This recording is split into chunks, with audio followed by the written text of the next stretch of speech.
Hi, this is Dr. Natasha Charles McQueen, Dead Mike Society, The Sessions. Undeniable, unfiltered, unfinished. They say every story has a hero.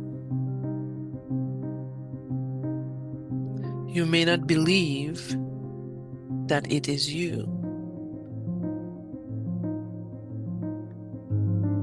but you know what it feels like to sit down when everyone else expects you to rise. So you sit,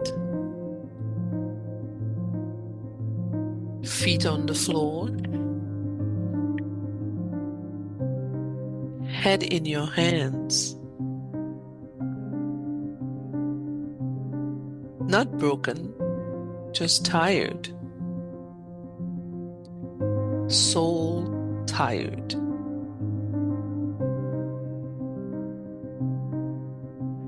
The kind of tired that comes from caring too much for too long. From smiling with your face while your chest stays clenched. From functioning so well that no one thinks to ask if you're drowning.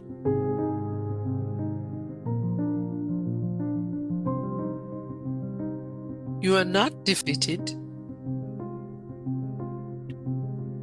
but you are done pretending. Done pretending you are not treading water in the shallow end of your life. Your breath becomes a warning. Your heart motionless. And the silence is not peace. It is not relief. It is a mirror that does not lie.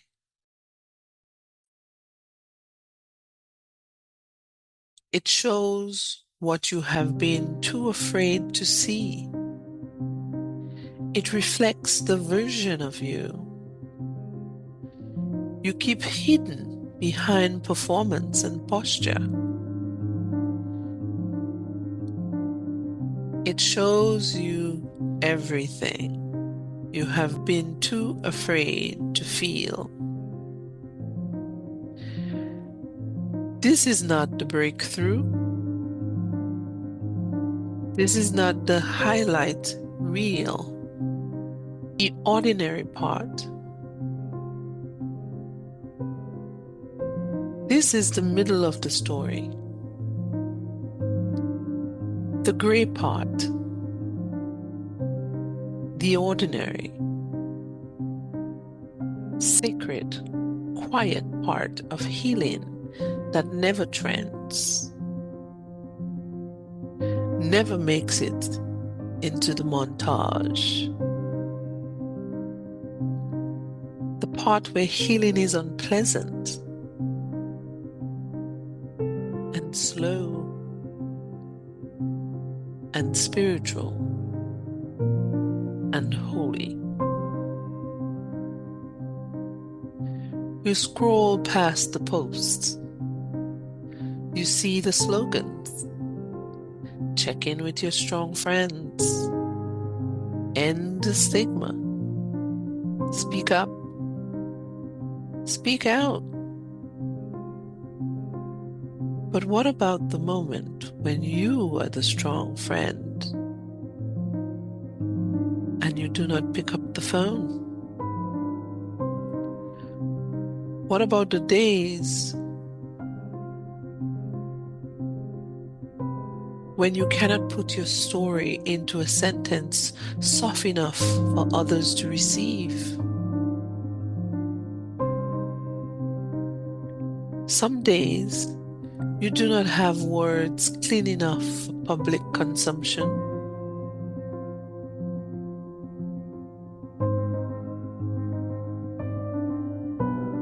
Some days, your story does not fit into an infographic. Some days, healing looks like doing the bare minimum and calling it sacred.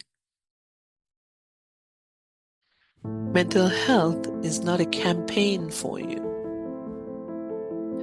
It is not a curated coat on a softly filtered sunset. It is not a ribbon you wear once a year.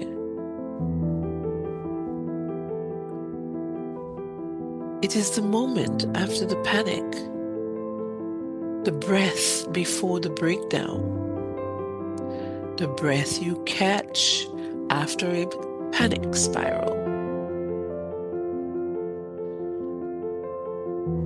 It is the shower you finally take after days of disassociating, the stretch of hours where you move through the world as if you're not unraveling beneath the surface. It is the moment you cancel plans without guilt because your nervous system is begging for quiet. Sometimes you're the therapist. Sometimes you're the client. Sometimes you're both, switching roles between breaths. The parent, the child, the friend, the sister, the brother. Nothing. Irrelevant.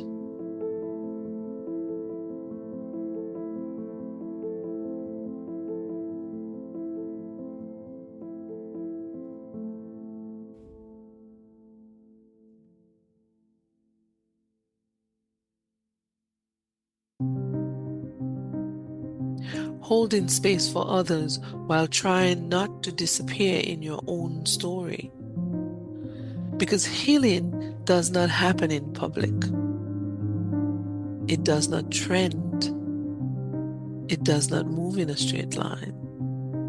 It happens in the waiting rooms and parked cars and long walks, long drives with no destination. Sometimes healing looks like cold coffee and unread texts. It happens in silence, in the chair you collapse into after masking all day.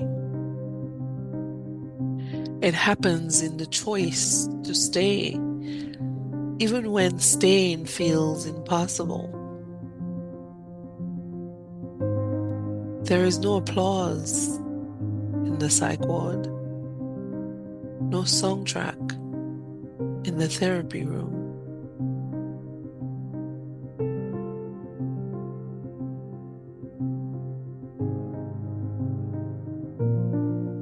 There is just your name called softly by someone who still believes you are worth saving, even when you do not. And when no one else is there to say it, you try to say it to yourself. You place both feet on the ground, you press down, and you remind yourself, this body is mine's. This heart is mine's. This breath is mine's. It has carried you further than anyone knows. Even with all the grief and rage and memories, you are still here. Not perfect, not whole, but present. And sometimes that is everything. You no longer need to be happy to be worthy. You ask only to be here fully, even if it hurts, especially when it hurts. Because presence is healing. Because your body tells you the truth, even when your mouth stays silent. Healing is not linear. It loops and it stumbles and it forgets and it tries again and again and again.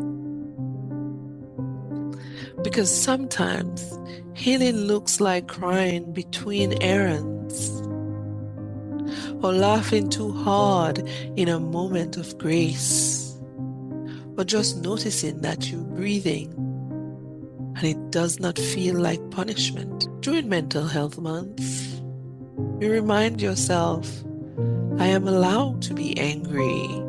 I am allowed to grieve what I never got to name. I am allowed to rest, to be messy, to not have it all figured out. Giving yourself permission to say, I do not have to be extraordinary to be worthy. I do not have to be productive to be valued. I do not have to heal to be whole. I am allowed to be in progress.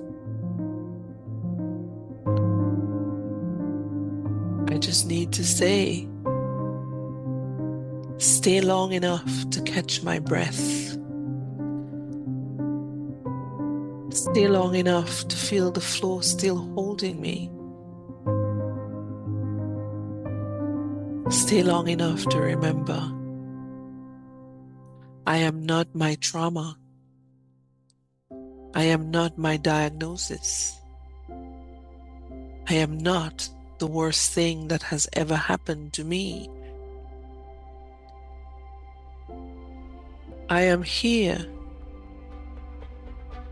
still here, still becoming, still worthy.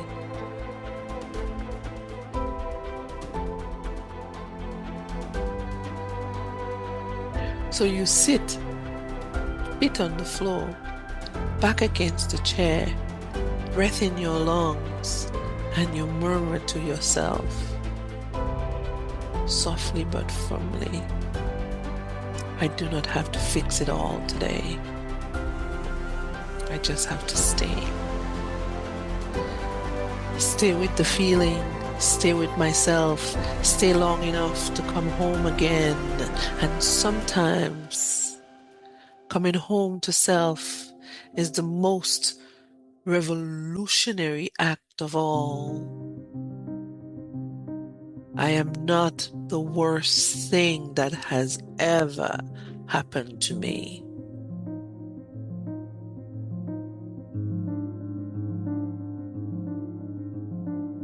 Because coming home to myself is the most revolutionary act of all. Not because it's loud, but because it is true.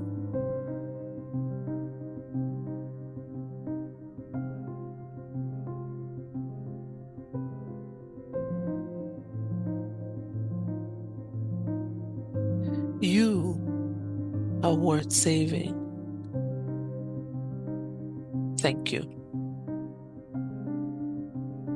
Dead Mike Society, the sessions.